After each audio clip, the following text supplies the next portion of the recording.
हम लक्ष्मी चौधरी अहाँ सब गोटे के प्रणाम करे छी। आई हम एक चुमान के गीत लऽ कऽ प्रस्तुत भेलहुँ हैं।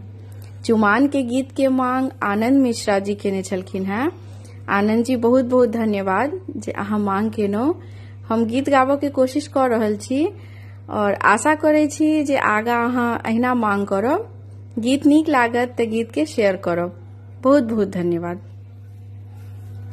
लाले लाले डालबा में लाले लाले धान है, लाले लाले डालबा में लाले लाले धान है। दूबी धान फूल साजो साज लिया पान है। दूबी धान फूल साजो साज लिया पान है। सियाह सिंदूर साजो राम हाथ पान है। सियाह सिंदूर साजो राम हाथ पान है। चुमबाए चलली कौशल्या सिया संग राम है। चुमबाए चलली सुनैना सिया संग राम है। लाले लाले डालबा में लाले लाले धान है।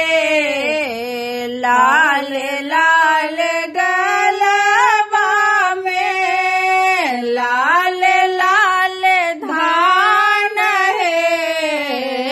दूबी धान फूल साजू दूबी धान फूल साजू साजी लिया पान है।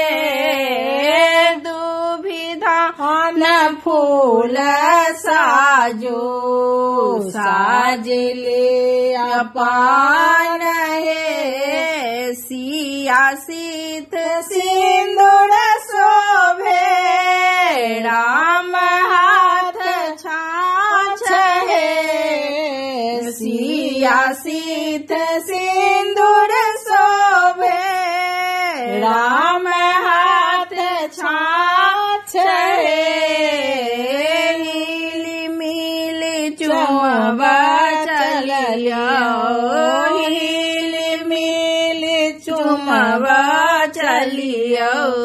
सखी 10-5 है। हिली मिली चुमबा चलियो 10-5 है। लाले लाले डालबा में लाले लाले धान है। लाले लाले डालबा में लाले लाले धान है। दूबी धान फूल साजो साज लिया पान है। दूबी धान फूल साजो साज लिया पान है। जुगे जुगे राम जीवत जीवत सिया नाथ है। जुगे जुगे राम जीवत जीवत सिया नाथ है। जुगे जुगे बढ़ानी जुगे जुगे बढ़ानी सिया आई बात जुग जुग बढ़ानी सिया बात